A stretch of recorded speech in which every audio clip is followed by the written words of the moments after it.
Vamos a pasar a leerlo. Y me sitúo en el versículo 1 y dice así: en el año segundo del rey Darío, en el mes sexto, en el primer día del mes, vino palabra de Jehová por medio del profeta Ageo a Zorobabel, hijo de Salatiel, gobernador de Judá, y a Josué, hijo de Josadac, sumo sacerdote, diciendo: digo primero, en la Biblia las fechas son referenciales. Por ejemplo, cuando usted quiere decir el momento que estamos viviendo, usted dice hoy día 12, ¿es 12 hoy? Sí, 12 de abril del 2026. Pero en el tiempo bíblico las fechas son paramétricas, ¿no? Son parámetros. Por ejemplo, cuando nació el Señor, el día en que José y María llegaron a Belén, el libro de Lucas dice referencialmente en el tiempo de Augusto César. ¿Quién era Augusto César? El emperador romano. Y dice el nombre del gobernador de la provincia de Judea. Te fijas como referencia. Aquí está diciendo en el segundo año del rey Darío. ¿Quién era Darío? Era el rey de Medo-Persa que había tomado Babilonia y era el tercer rey en el reino de Persia. El primero había sido, no, ese es Babilonia, Medo-Persa.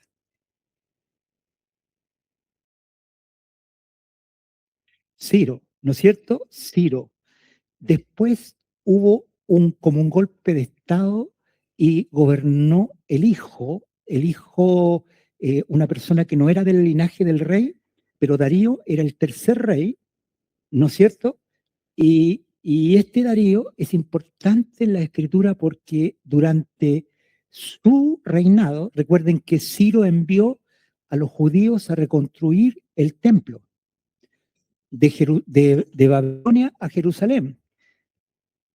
Pero durante el reinado de Darío se empezó a construir el templo y se empezó después de 16 años de estar detenido. eh, Ustedes pueden leer la historia en el libro de Esdras. Les informo que está en la Biblia. En el Antiguo Testamento hay un libro que se llama Esdras. Y ahí se cuenta la historia de la construcción de la casa del Señor. Y se cuenta que cuando empezaron los judíos a a reedificar el templo, que había sido arrasado por Nabucodonosor y quemado, entonces empezaron a reconstruir el templo y se levantaron los pueblos aledaños y mandaron cartas diciendo que los judíos están reconstruyendo la casa bueno, y esas diligencias contra el pueblo de Dios hicieron que la obra se detuviera por 16 años. Durante 16 años el templo quedó inconcluso y los judíos, cada uno se fue a su casa. Y pasaron estos 16 años. Y después de 16 años, Dios levantó a dos profetas. Uno es el profeta Ageo y el otro es el profeta Zacarías. Estoy haciendo una introducción histórica.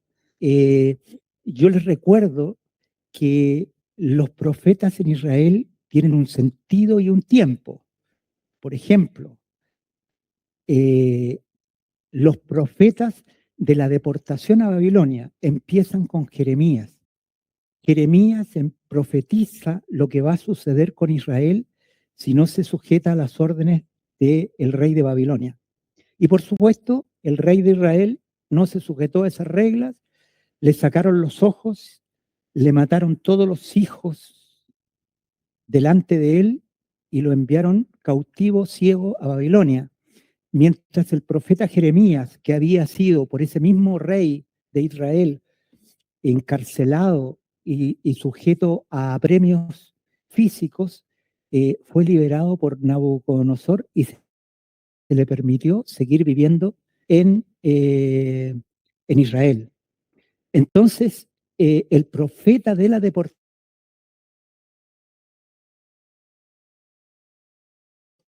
fue el profeta Ezequiel. Cuando usted lee el profeta Jeremías, yo sé que ustedes aman la Biblia, ¿no? Entonces le estoy dando, esto no es para entregarle información, sino para animarlo a leer, ¿no es cierto? A buscar esto, y es importante, el profeta Jeremías es antes y durante la deportación, el profeta Ezequiel estuvo cautivo en Babilonia y sus escritos son desde el cautiverio babilónico. Y también el profeta Daniel, ¿no es cierto? Que estuvo en el cautiverio babilónico, pero con una diferencia. Daniel es como que abrió la puerta para que Israel saliera de Babilonia con el rey Ciro. Y a pesar de que 50.000 judíos salieron, la primera bandada, digámoslo así, para reconstruir el templo fueron 50.000 personas, pero entre ellos nunca se menciona a Daniel. Daniel fue el profeta que abrió las puertas para que Israel volviera del cautiverio, pero el profeta Daniel nunca volvió a su casa, sino que permaneció. ¿Y qué nos indica eso? La salida de los judíos de Babilonia fue en el primer año de Ciro, rey de Persia. Y cuando ustedes leen Daniel, dice, en el tercer año de Ciro, Daniel, ¿qué quiere decir? Que después de 2 años que los judíos habían vuelto a reconstruir el templo, Daniel seguía permaneciendo en el imperio medo-persa. Y es así. Ahora, cuando Israel volvió del cautiverio, Dios levantó 2 profetas. Todo esto está escrito en el libro de Esdras, ¿no? Si usted quiere ratificar esta historia que le estoy contando, Esdras. Y ahí dice y nombra los 2 profetas que Dios usó. Uno fue el profeta Ageo, que hoy día lo estamos leyendo. Y el otro profeta fue el profeta Zacarías, ¿no? Que ustedes lo encuentran en los eh, penúltimo y antepenúltimo libro del Antiguo Testamento, Ageo y Zacarías. ¿Y cuál fue la misión de Ageo y Zacarías? Animar a Israel a continuar la edificación de la casa hasta terminarla, ¿no?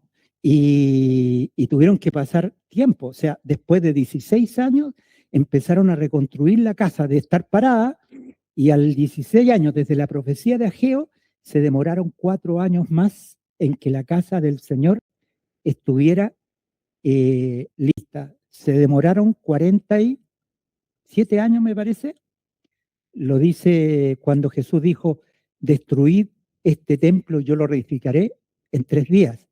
Y ellos le contestaron, si en 47 años, ¿cómo tú lo vas a hacer en 3 días? Pero él se refería al verdadero templo. El verdadero templo no era el que está en Jerusalén, sino era Jesús, en cuyo cuerpo nos encontramos hoy día todos nosotros. Ese es el verdadero templo. Dicho esto, nos da la referencia, profeta Ageo, en el segundo año del rey Darío, siendo, miren, son detalles que es importante que ustedes sepan, siendo Zorobabel gobernador de Judá. Y este Zorobabel era de la descendencia de David, o sea, el rey legítimo de Israel era Zorobabel, de la clase de David, ¿no? Y Josué era del linaje de los hijos de Aarón, sacerdote y rey. Sacerdote y rey. ¿Quién era el sacerdote? Josué, hijo de Josadad. ¿Quién era el rey? Era el rey, no podía nombrarse rey, no podía nombrarse rey porque estaban bajo el dominio medo-persa. Y hubiera sido, los medo-persas impedía que Zorobabel tomara el nombre de Dios, de rey, ¿no es cierto? De rey. Entonces era el gobernador, pero en forma tácita, los gobernantes de Medo-Persa, del imperio Medo-Persa, estaban reconociendo que este era del linaje de los reyes y era la persona que tenía que dirigir, era el gobernador. Y, la profecía viene hacia estas dos personas, pero junto con él a todo el pueblo. Y aquí hay un misterio que es interesante, porque cuando Jesús se levantó de los muertos y se sentó en los cielos, el Señor Jesús se le atribuyeron tres características. La primera, ya que tuvo, ya que subió a los cielos, dice que se sentó a la diestra del Padre y Dios el Padre declaró que era Rey de Reyes y Señor de Señores. O sea, ¿quién es el Rey? Jesús. Jesús es Rey. Pero a la vez, el Señor Jesús en los cielos ejerce una labor sacerdotal. El sacerdote, la labor del sacerdote, hermanos, es presentar a los hombres ante Dios. Entonces, mire la labor de Jesús. Presenta a la hermana ante Dios. ¿Y cómo la presenta? A través de sus méritos, no de los de ella, sino de los de Cristo. ¿Por qué pasaría si nosotros fuéramos por nuestros propios méritos? Pero nosotros tenemos un gran sumo sacerdote sobre la casa de Dios, a Jesús, y él ha presentado ante el Padre un sacrificio eterno, que es la cruz donde él murió. Y por ese sacrificio mi hermana es recibida y presentada ante el Dios vivo. Entonces Jesús es rey, sacerdote, pero también el Señor Jesús es profeta, ya que recibió del Padre el Evangelio y él vino a la tierra a proclamarlo. La labor del profeta es distinta a la del sacerdote. El sacerdote lleva a los hombres ante Dios. ¿Se fijan?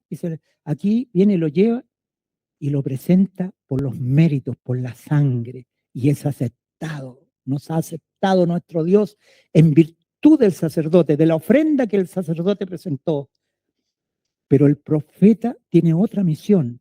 El profeta trae la palabra que sale de la boca de Dios a los hombres. El sacerdote lleva a los hombres ante Dios y el profeta trae la palabra de Dios a los hombres. Entonces nosotros podemos concluir tres cosas. La primera, Jesús es el rey, Jesús es el sacerdote y Jesús es el profeta. Entonces, cuando nosotros leemos este libro, fíjense que está dedicado al pueblo de Israel, pero como una unidad con sus sacerdotes, con su rey y con el profeta.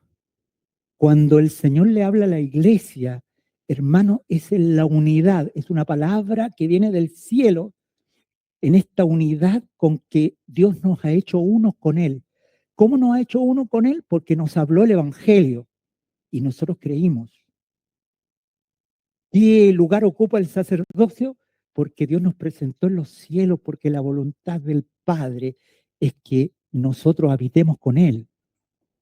Y tercero, aquel que nos presenta también es el Rey y gobierna nuestras vidas. Él es el Señor.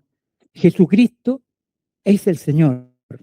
Y su señorío es sobre todo en el cielo, en la tierra y debajo de la tierra. Entonces, cuando vemos esta profecía, nosotros tenemos que pensar en esta unidad que nuestro Dios, siendo, viviendo en los cielos y siendo nuestro sacerdote, rey y profeta, nos ha incluido en Él. Nos ha puesto en Cristo. Y las cosas que nosotros tenemos no es porque tengamos algún mérito, sino es porque estamos en la persona del Señor y participamos de estas tres cosas, de su señorío, de su sacerdocio y de su labor de profeta, porque nosotros hemos creído a su palabra. Dicho esto, sigo leyendo.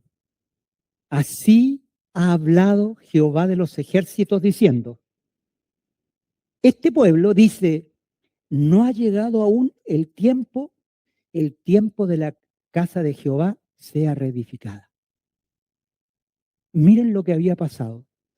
16 años los pueblos aledaños a Israel se habían opuesto y habían impedido que la casa de Jehová fuera terminada. Y los israelitas, cada uno se fue a su casa.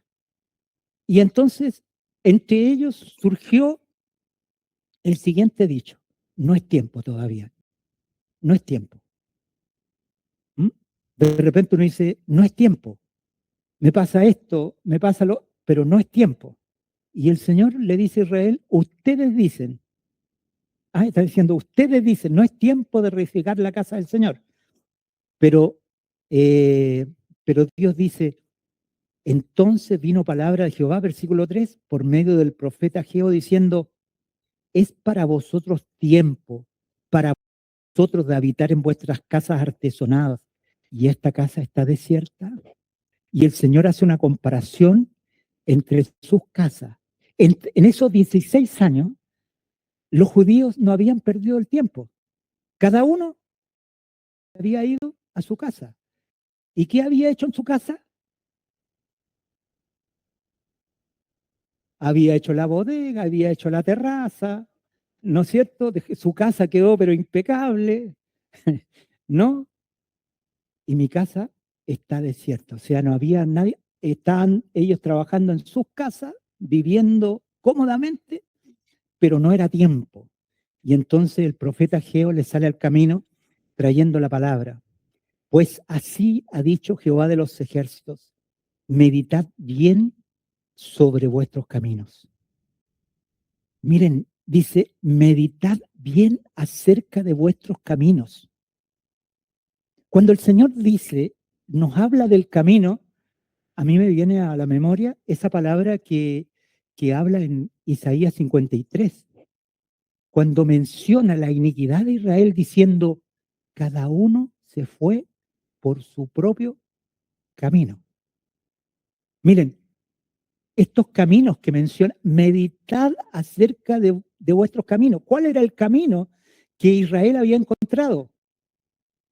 Yo, mi camino propio, o sea, yo quiero vivir cómodamente, mi casa, mis cosas, mis cuentas, todo mí. ¿Se fija? Esos son nuestros caminos, nuestros planes. Eh, Hace poco una hermana me dijo, yo hice algo maravilloso, dijo, porque tengo un hijo, así que decidí que la mitad de mi sueldo iba a ser para mi hijo. Y la otra mitad para mí. Y yo le dije, ¿cómo usted va a maldecir a su hijo, hermana, de esa manera? Todo lo que usted gana es del Señor. Y entonces su hijo va a ser guardado por el Señor y el Señor lo va a prosperar. Pero mira, qué fácil es que nosotros nos vamos por nuestro camino. Qué lindo.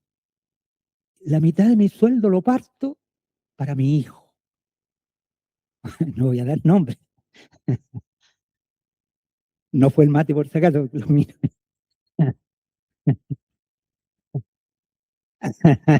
Es verdad, porque está sin trabajo.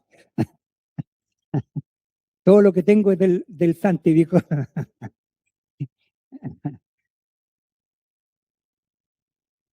Entonces, hermanos, eh, es fácil tomar nuestro propio camino. Eso es lo que cuando le dice meditad acerca de vuestro camino, que no era el camino del Señor, sino que era su propio camino. Qué fácil es tomar nuestro propio camino. Y hacemos nuestras propias cosas y no, no, mis nietos, dijo otra por ahí, yo no quiero que pasen ninguna necesidad. ¿Se dan cuenta qué fácil es? Otra dijo, mi futuro.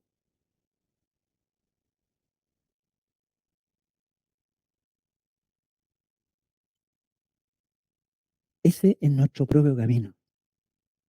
¿Se fija? Cuando el Señor no es el centro en lo que nosotros estamos decidiendo, meditar acerca, y Dios le pidió a Israel que meditara acerca de esto, que habían dejado los intereses del Señor para volverse a sus propios intereses. Eran sus caminos.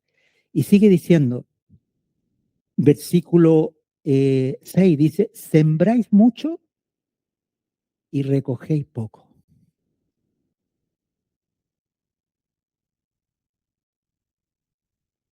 Una hermana me decía, trabajo más que nunca y gano menos que nunca. Entonces le mandé el estudio del libro de Ageo. Sembráis mucho y recogéis poco. Coméis y no os saciáis. Bebéis y no quedáis satisfechos. Os vestís y no os calentáis. El que trabaja jornal recibe su jornal en saco roto. ¿Qué significa? Claro, de repente dicen que gasté la plata y no saben qué gastó, pero ya está en cero. Versículo 7 dice, así ha dicho Jehová de los ejércitos, meditad sobre vuestros caminos. O sea, miren, a la meditación de en qué se estaban ocupando y que eran ellos mismos, les dice, miren, las consecuencias de que ustedes se fueron por sus propios caminos son estas. Trabajan mucho y la cosecha es mucho menos de lo que ustedes siembran. Reciben salario y se les va por entre medio los dedos. Y luego dice, y les dice que mediten respecto a su camino en eso, pero también comparado con lo que le está sucediendo, con lo de ahora. Y le dice, el versículo 8 dice, subid al monte. Frente a esta situación y a los propios caminos, el Señor les da un mandamiento a Israel y le dice, subid al monte y traed madera. Miren, subid al monte y traed madera y reedificad la casa y pondré en ella mi voluntad y seré glorificado, ha dicho Jehová.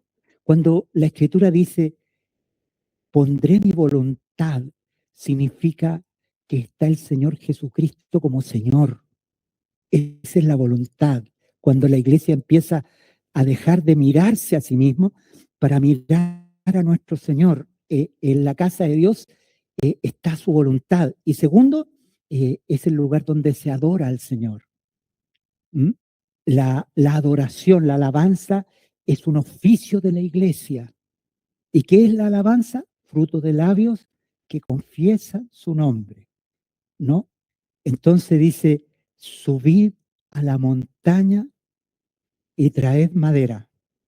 Voy a dejar eso pendiente, lo voy a retomar, pero quiero seguir leyendo para que ustedes se den cuenta. Luego que él dice, subid a la montaña, vuelve a repetir versículo 9, dice, buscáis mucho. ¿Mm? ¿Se escuchó por allá atrás? Buscáis mucho y halláis poco. Trabajo casi de día y de noche y no se nota. Encerráis en casa y yo lo disiparé en un soplo. ¿Por qué?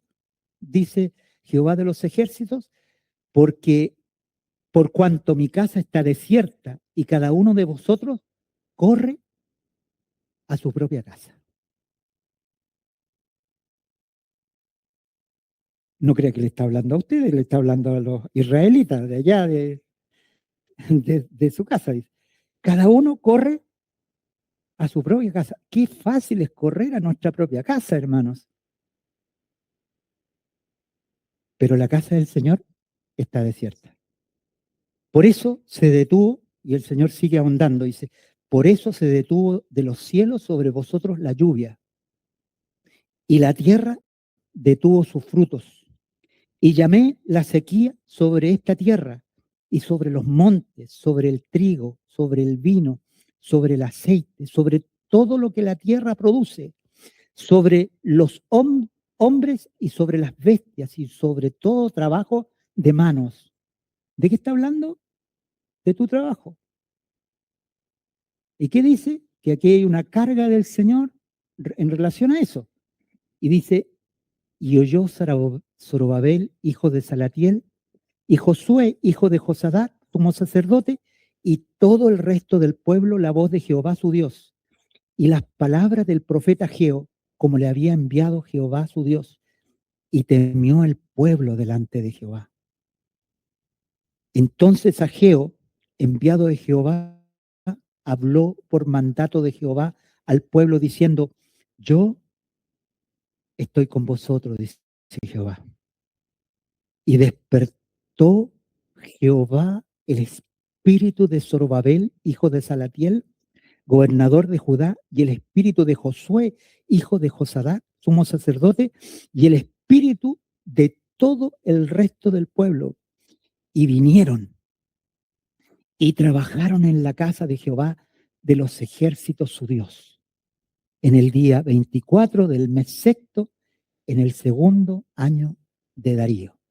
Lo dice con fecha, ¿no es cierto? Cuando el pueblo se levantó. Entonces, yo quiero traducir, hermanos, lo que decía, lo que significa subir al monte. Porque dice, no dice empiecen a trabajar, sino que dice subid al monte y traed madera. Y luego edificad la casa del Señor. ¿Qué significa subir al monte? El Señor Jesús murió en un monte. ¿Ustedes se acuerdan cómo se llamaba ese monte? El Monte Calvario. El Señor Jesús murió en el Monte Calvario. Hermanos, el día que Abraham llevaba a su hijo Isaac para, eh, para sacrificarlo, él también lo llevó a un monte. ¿Se acuerdan cómo se llamaba ese monte? El Monte Moria, ¿no? El Monte Moria, hermano, es el lugar donde después de generaciones se construyó el templo, ¿no? Es el mismo Monte Moria.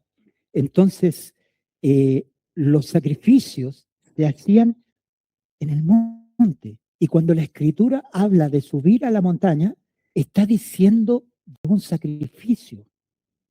Ahora usted dirá, pero si Jesús hizo el sacrificio, ¿será que nosotros no tenemos que hacer sacrificio?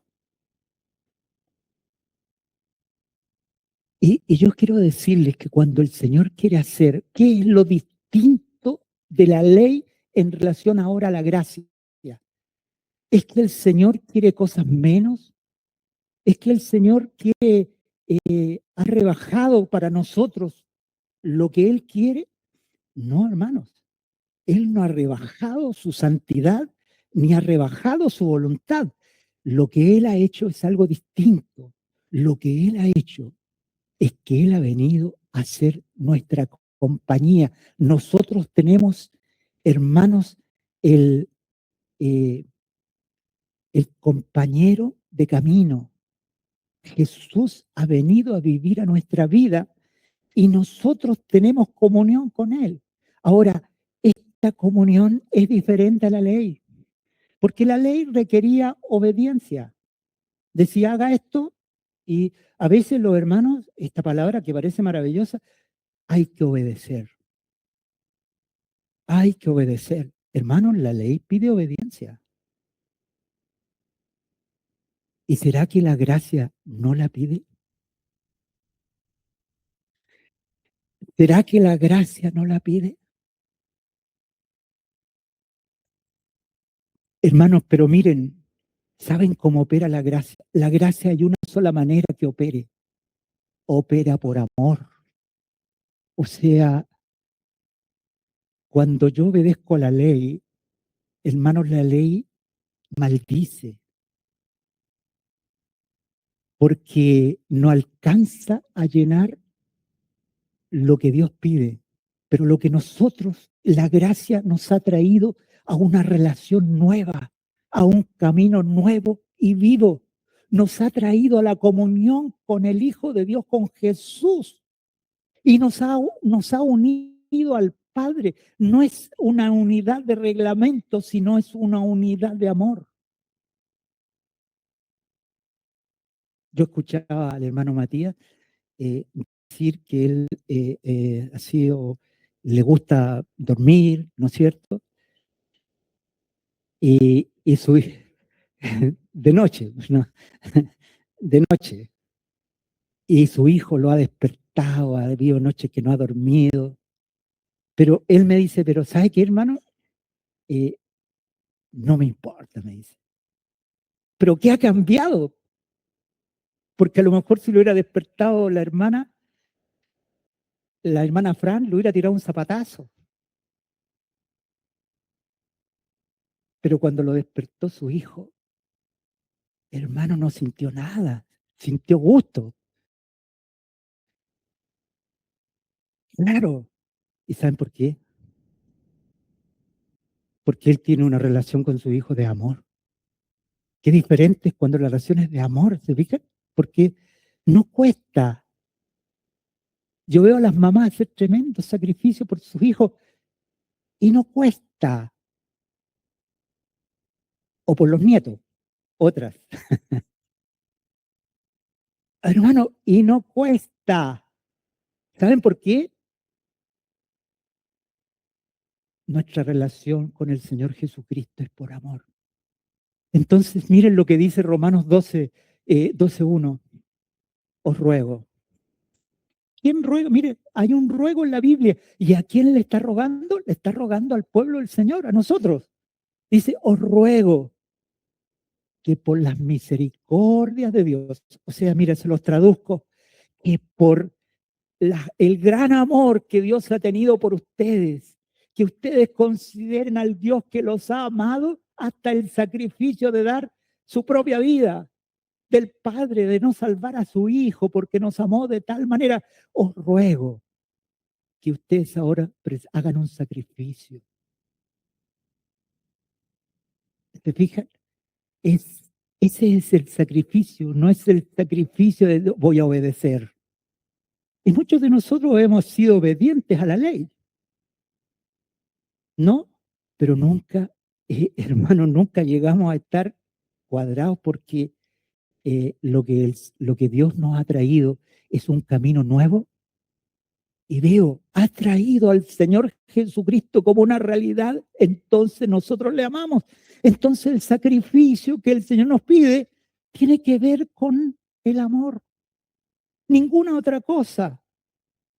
Y entonces ahora, dicha esta introducción, les puedo hablar del tema que quiero hablar con ustedes. El día que nosotros con el hermano Juan Carlos estábamos planificando el retiro de Semana Santa, entonces el hermano Juan Carlos hizo una pregunta y él dijo, hermano Jorge, ¿qué necesita el IRCAI? Miren la pregunta que me hizo. O sea, refiriéndose, ¿qué necesita la iglesia? Porque era un retiro de oración. Sería bueno saber qué es lo que necesita. Hermanos, y en ese momento surgieron tres cosas que son una necesidad del IRCAI.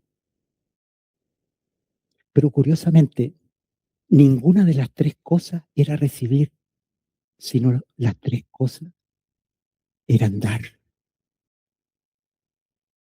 Y entonces el hermano Juan Carlos me dijo que Lircay necesitaba las tres cosas y se las menciono. Ofrendar, orar y ayunar. Miren, ofrendar, orar y ayunar. Ofrendar, hermanos, es solamente por amor al Señor. Y cuando uno ofrenda, por ejemplo, si yo hablo de la ofrenda económica, ¿no? La ofrenda económica tiene esta característica, tiene que ser por amor al Señor. Y cuando es por amor al Señor, como Él es dueño de tu bolsillo, no es una limosna. ¿Saben lo que es una limosna? Una limosna es cuando uno se busca en el fondo de los bolsillos y encuentra unas monedas. ¿Ah? Yo en mi auto tengo unas monedas para dar limosna, entonces cualquiera que pasa me limpia los vidrios y le doy la limosna, ¿no? El cantante o el que pide, eh, pero lo que Dios quiere de la iglesia es ofrenda, y la ofrenda se le pregunta al Señor qué altura tiene, y se da por amor. La iglesia tiene que aprender a ofrendar económicamente. En el retiro no se habló esta palabra y yo quedé con este vacío porque lo que hablamos no se dijo. Y entonces, ¿cómo lo decimos para que los hermanos no se sientan mal? Hay hermanos que saben ofrendar y otros que no saben ofrendar. La ofrenda viene del Señor y es un sacrificio. Cuando el apóstol Pablo recibió la ofrenda que le mandó la iglesia de Filipo, él dijo, esta es un sacrificio agradable, de grato olor, porque donde iba Pablo, los hermanos de Filipo le mandaban una ofrenda para sostenerse en su labor. Y era una ofrenda generosa y mandaban, por ejemplo, cuando Pablo estaba en Roma, ellos mandaron a uno de los ancianos para llevarle la ofrenda. Y cuando llegó con la ofrenda, el hermano, el anciano de Filipo se enfermó y estuvo al borde de la muerte. Y Pablo oraba por el anciano, pero luego les dice, hermanos, lo que ustedes enviaron es un suave aroma. Nosotros tenemos que aprender a ofrendar por amor mirando al Señor. Hermanos, en el mundo religioso se usa esta palabra para esquilmar a los hermanos, pero en la iglesia no se esquilma a nadie, sino que se sacrifica al Señor.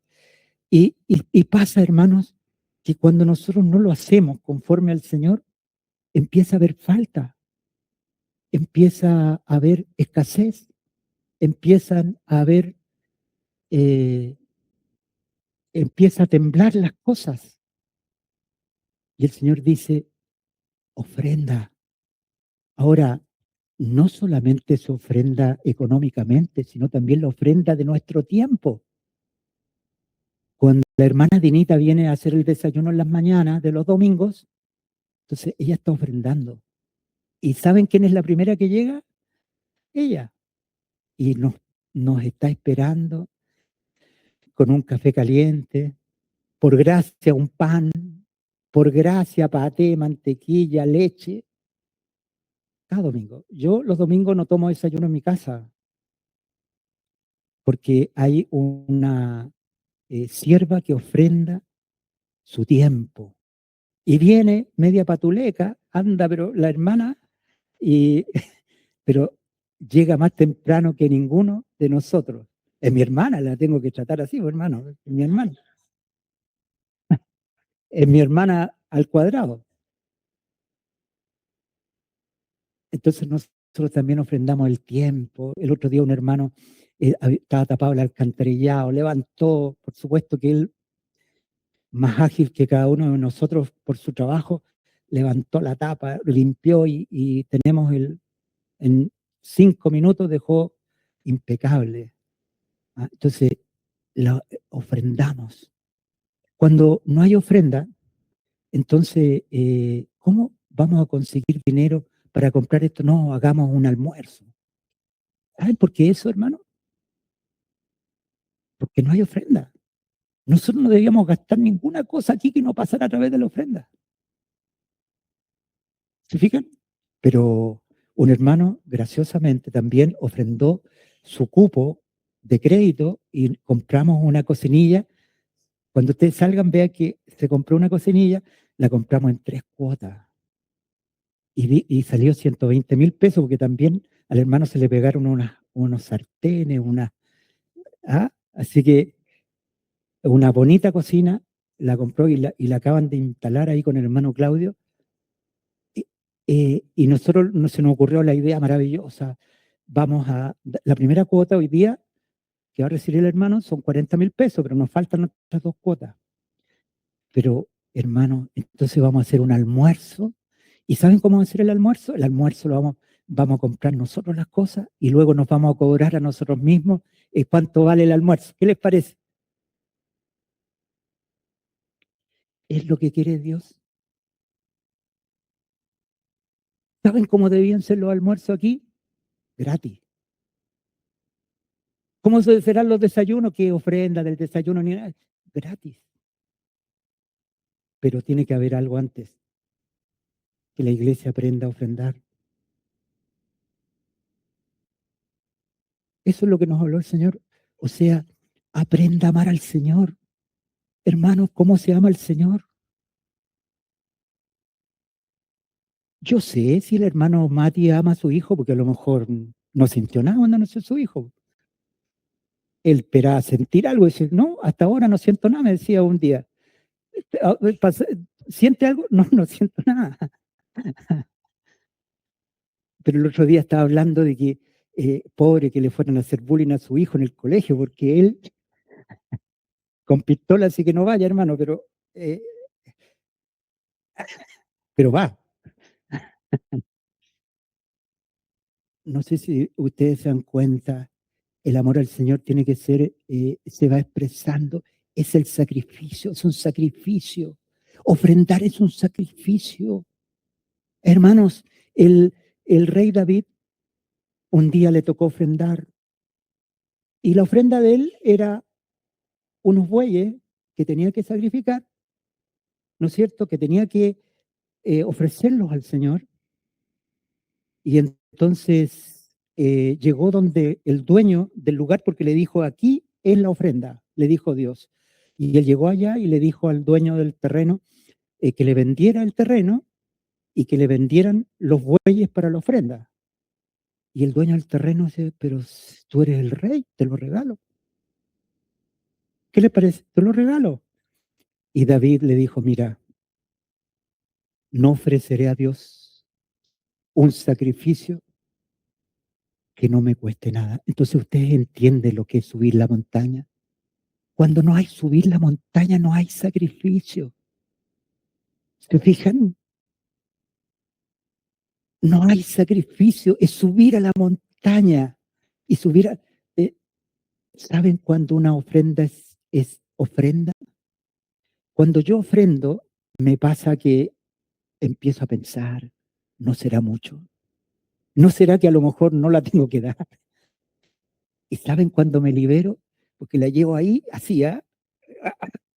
Ah, y voy todo pensando, ¿no? Que a lo mejor es mucho, a lo mejor, o yo me pasé la película, y suelto la mano y me viene el gozo, hermano.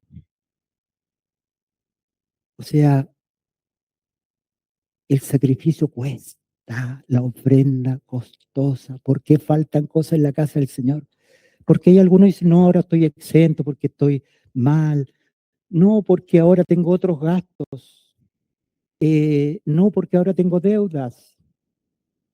No, porque hay otros hermanos que tienen más capacidad económica ellos que de él. Pero yo estoy, hermanos amados, ¿saben el único que está exento aquí de la ofrenda? El Santi.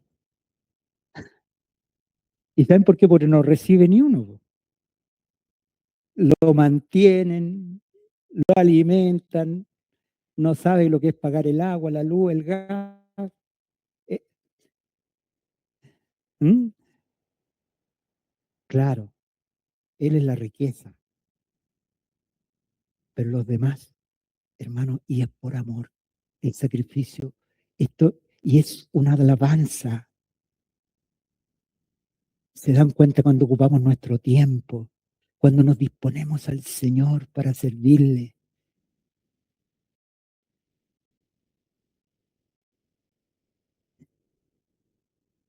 En esto, llevemos nuestra alabanza, hermanos, llevemos nuestra... Miren lo que dijo el Señor. Era algo, cuando el hermano Juan Carlos me dijo ofrendar, o sea, estábamos viendo, nosotros pensábamos a lo mejor los hermanos necesitan trabajo, a lo mejor necesitan apoyo, a lo mejor necesitan... Y el Señor dijo, no, los hermanos necesitan ofrendar, o sea, dar. ¿Qué les parece? ¿Cómo el Señor piensa distinto a nosotros? Lo segundo, que el Señor dijo respecto a los que estamos aquí, que Lircay necesitaba orar. Miren lo que necesitaba: orar y aprender a orar, ofrendar y aprender a ofrendar. Los discípulos que eran en Israel, los niños aprenden a leer y a orar en la sinagoga cuando son muy pequeños. A los 12 años, un judío tiene que haberse leído y conocer el Pentateuco, o sea, los primeros 5 libros de la Biblia, y muy bien. Entonces ellos hacen una ceremonia que se llama el Bar Mitzvah. No sé si alguno de ustedes sabe, a los 12 años. Jesús lo hizo a los 12 años. ¿Se acuerda cuando estaba en el templo? Y lo que hace esa ceremonia es que hace responsable al niño desde los 12 años de la ley. Y para eso tiene que aprender a leer, tiene que saber leer. El pueblo judío es notable, hermanos, porque ellos no existe el analfabetismo en Israel desde casi 2000 años antes de Cristo, cosa que existía en los grandes imperios, en Roma, en Grecia. Los que sabían leer eran los nobles, en Roma eran los patricios, el pueblo, o sea, la clase sacerdotal y la aristocracia sabían leer, pero el pueblo, o sea, más del 90% de la gente no sabía leer. Pero en Israel todo el pueblo sabía leer porque era parte de la ley. Jesús leía las escrituras, citaba las escrituras. Hermanos, ¿cuántas horas pasaría el Señor ahí en la sinagoga metido en los cueros donde se escribían los escritos bíblicos? Los pasaría leyendo, ¿no es cierto? Sí, y luego citando los pasajes bíblicos. Hermanos, y entonces sus discípulos le dijeron al Señor: enséñanos a orar. Pero ¿cómo no aprendiste ahí en el kindergarten a orar? ¿No te enseñó ahí en la sinagoga? Claro. ¿Y saben cómo oraban? Señor, dame el trabajo. Señor, ayúdame. Señor. Y entonces de pronto ellos se quedaban con la boca abierta mirando que Jesús se levantaba a las 3, 4 de la mañana y oraba hasta las 7. El testimonio bíblico dice, la madrugada aún estaba oscura y el Señor estaba orando.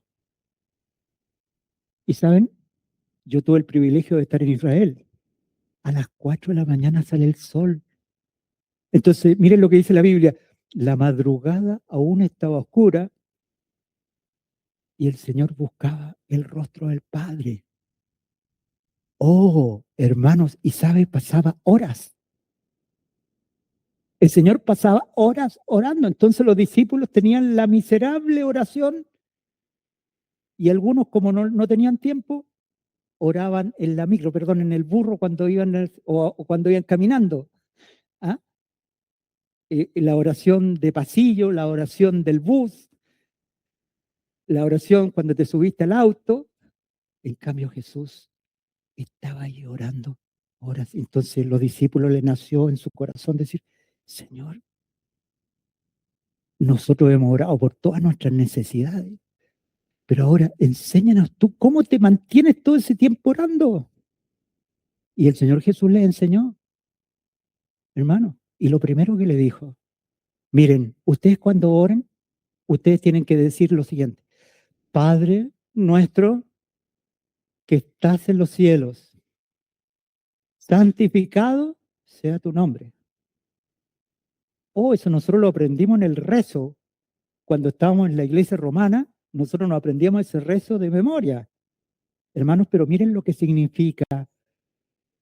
Primero es con quién tú estás hablando. Un hermano me decía, ¿cómo oro? Lo primero que hay que hacer es saber con quién tú estás hablando. En los salmos tú encuentras el mismo modelo que Jesús enseñó, Padre nuestro. ¿Y dónde está? Miren, alzaré mis ojos a los montes. ¿De dónde vendrá mi socorro? Mi socorro viene de Jehová, que hizo los cielos y la tierra. Es lo mismo. ¿Se fijan? La oración tiene como objeto a Dios.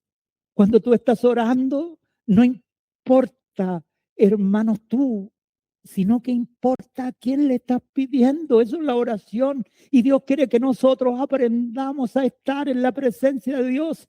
Alzaré mis ojos a los montes. ¿Sabes lo que significa eso? Lo primero que uno hace es ver sus posibilidades.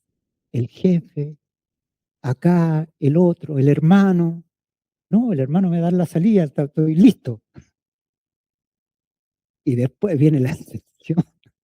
Tremendo, no les creo nada a los hermanos, porque ¿y quién te mandó a confiar en el hombre? Pero si el hermano, no, el Señor dice, maldito el que confía en el hombre. Entonces, lo primero es, miren, alzaré mis ojos a los montes son los hombres. La primera tendencia de nuestra naturaleza humana es confiar en el hombre, es ver la salida humana. Es, tengo problemas, entonces veo todas mis posibilidades sin considerar al Señor. Pero miren lo que dice la Biblia, ¿de dónde vendrá mi socorro? ¿Mi socorro viene de los montes? No, mi socorro viene de Jehová, que hizo los cielos. Mira, tu socorro viene del Señor. Eso es la oración, Padre nuestro, que estás en los cielos. Yo te santifico en mi corazón porque sé con quién estoy hablando. ¿Con quién estoy hablando? Con aquel que hizo los cielos y la tierra. Y luego Él me consuela y me dice, no dará tu pie al resbaladero. Cuando tú tomas tu camino y buscas, no, yo ya tengo pensado tal cosa, voy a ir a este trabajo, voy a ir a este otro, ya estoy casi listo y ahí se me arreglar el naipe completamente. No dará tu pie al resbaladero, ni se dormirá el que te guarda. He aquí, no se adormecerá ni se dormirá el que guarda a Israel. Hermano, es un llamado a la oración al Dios vivo. Padre nuestro que estás en los cielos, santificado sea tu nombre. Venga a nosotros tu reino. Yo ya no quiero hacer mi voluntad. Tengo un Señor. Enséñame a caminar contigo. Hermanos, el reinado del Señor significa ese dicho tan antiguo. Dime con quién andas. A nosotros nos gusta andar con yo.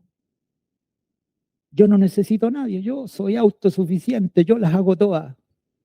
Y el Señor dice, equivocado. Es conmigo.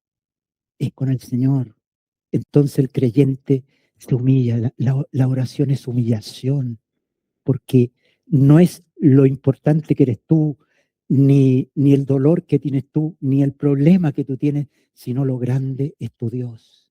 Grande es mi Dios. Grande es mi Dios. Grande es mi Dios. Es grande mi Dios. O sea, cuando yo invoco el nombre del Señor, puedo pedirle, venga a tu reino.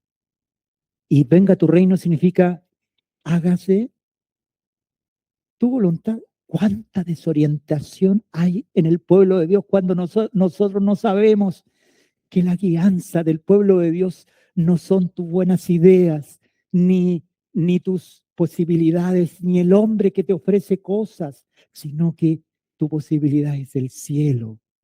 Gloria a Dios. Bendito es el Señor. El pan nuestro de cada día. Cuando dice el pan nuestro cada día, dice, ora por las cosas de tu casa, por la abuelita que le eché de menos, por tu mami, por Alejandro, por eso, por la Connie. El pan nuestro de cada día, dánoslo hoy. Y perdona nuestras ofensas. Perdona mis ofensas. Así como yo también perdono a los que me ofenden.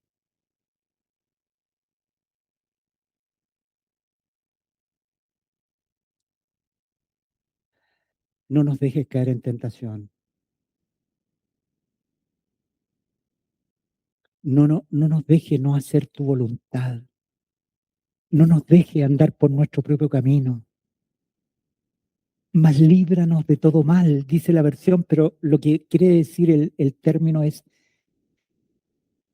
líbranos del maligno. ¿Saben ustedes cómo es el maligno, hermanos? El maligno es asedia. ¿Saben cómo hace el maligno? Asedia. A veces nosotros no entendemos la palabra asediar, pero significa como una ciudad que está siendo atacada. Nosotros estamos siendo atacados constantemente y nos damos cuenta. Yo les contaba el otro día que una hermana me llamó el lunes después de haber tenido reuniones maravillosas del retiro y entonces me dice, estoy enferma. O sea, el retiro, el gozo para afuera y me compro la enfermedad. Me compro el problema. Salgo para afuera y alguien dice, dijiste algo que me hirió. Problema. El diablo te está buscando en la puerta para sacarte del gozo, para sacarte de la alegría de estar en Dios.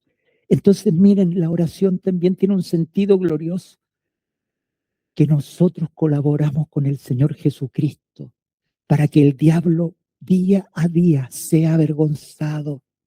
Cuando un creyente ora, se une a Dios y a esta batalla. ¿Quién no ha visto la batalla? Solamente ve hombres, solamente ve de dónde viene mi, no voy a hablar del desayuno, pero ¿de dónde vienen los recursos?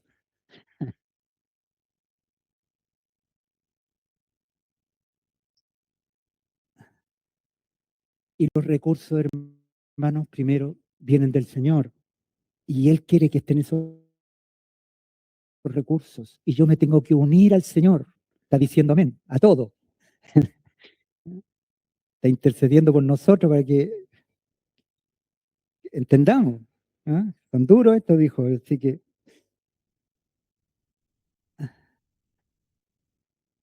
entonces, cuando un creyente ora, se une a Dios en esta batalla en los cielos para cerrarle la boca, por no decir el hocico al diablo, hermanos. Cómo el Señor se levanta contra su pueblo con el pecado. Cómo Satanás se levanta para enfriarte. Cómo se levanta para que seas indiferente al Señor. Cómo se levanta para centrar las cosas en ti mismo y no en Él. Entonces, la iglesia, qué diferente sería que cuando yo veo un defecto en mi hermano, en vez de enjuiciarlo, pueda yo orar por él.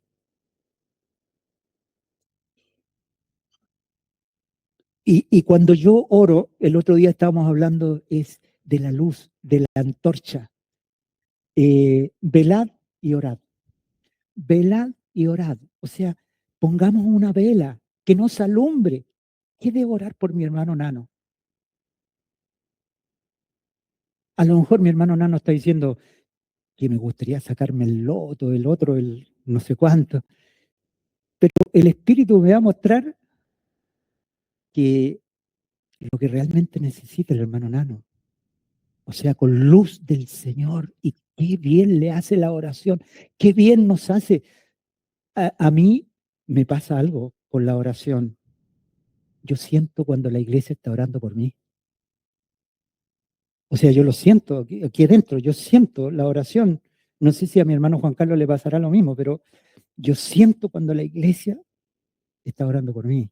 Porque el Señor hace más allá de lo que yo merezco y del mérito que yo tengo. ¿Me entienden? Se, el llamado a la oración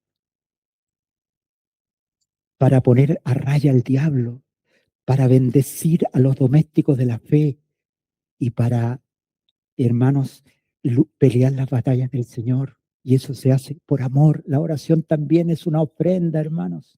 Y tercero, lo tercero que dijo el hermano Juan Carlos, dijo el ayuno.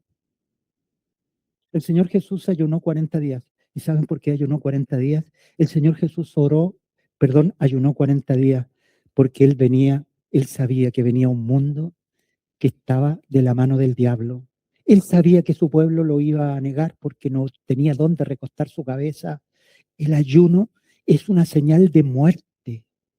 El creyente deja los alimentos para mostrar situaciones en las cuales hay muerte y dice, aquí hay muerte. Yo he escuchado a mi hermana Natacha que en su corazón tiene un ruego por una prima que ella tiene que es drogadicta. ¿Y saben lo que hay ahí? Muerte. Cuando uno ve el testimonio de ella y lo que le sucede en su vida y le sigue sucediendo, es pura muerte. No habrá alguien que se interponga y diga que esta situación diabólica se acabe. Vamos a ayunar por la Connie, digo yo. Hay situaciones, hermanos, que yo estoy seguro que si el pueblo de Dios se pone de luto, en la antigüedad se ponían saco y ceniza, o sea, se echaban ceniza en el cuerpo y se ponían una vestidura como de saco, y entonces medio el ayuno, el cuerpo empezaba a tener llagas porque la ceniza tiene un ácido y esta tela es como lo que eran antes las bolsas de papas. Y entonces eso significa un sacrificio. Y el Señor Jesús oró por un mundo donde Dios estaba ausente, donde todos estaban muertos en delitos y pecados. Y el Señor estuvo 40 días ahí en el desierto sin comer ni beber. Entonces fue guiado por el Espíritu Santo al desierto para ayunar. Y cuando el escritor sagrado dice que salió, y dice salió en el poder del Espíritu Santo. La iglesia en este tiempo tiene que andar en el poder del Espíritu Santo, pero para eso nosotros, hermanos, tenemos que tomar las armas del Señor. No vamos a ayunar. Hay personas que han tomado, mira a mi hermano José, y él va a entender lo que voy a hablar. Hay personas que han tomado esto del ayuno y ayunan y ayunan. Hermano, el ayuno tiene un sentido. El sentido es el Señor. No es quien ayuna más. ¿Cuántos días has ayunado? Por decirte, en el mundo se piensa eso religioso. No es importante cuántos días lo haces, sino si el Señor te guía, si el Señor te muestra dónde hay muerte. Entonces miren dónde hay muerte. Hay muerte en aquellos que debieran estar aquí y no están. Yo podría nombrar 10 que debieran estar aquí y no están. Entre nuestra familia, personas conocidas, hermanos. Y el Señor dice, ¿quién irá por mí? ¿Quién querrá poner su cuerpo para que yo ayune en tu cuerpo? Entonces, hermano Juan Carlos, ¿qué necesita el IRCAI? Y él me lo dijo, aquí tienen al culpable, ofrendar, orar y ayunar. Qué simple, hermano, glorioso. Pero yo sentí que este mensaje no fue claro en el retiro. Entonces, este es el final del retiro. Esto es lo que, o sea, se habló, pero esto era lo de fondo, lo que hoy día compartimos. Mi casa está desierta y ustedes en sus casas viven para sí. ¿Cómo cambia eso? Cuando empiezo a ofrendar, o sea, mi cuerpo, mi vida, en función del amor por el Señor. Subida a la montaña. A veces nosotros queremos tener los frutos y edificar sin subir a la montaña. Hermanos, subamos a la montaña y tendremos los elementos porque en la montaña, hermanos, es donde nosotros recibimos la luz para servirle a Dios con los dones que Cristo nos da.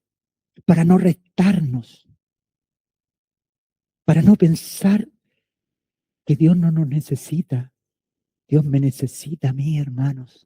Dios te necesita a ti. Gloria a Dios. Amén.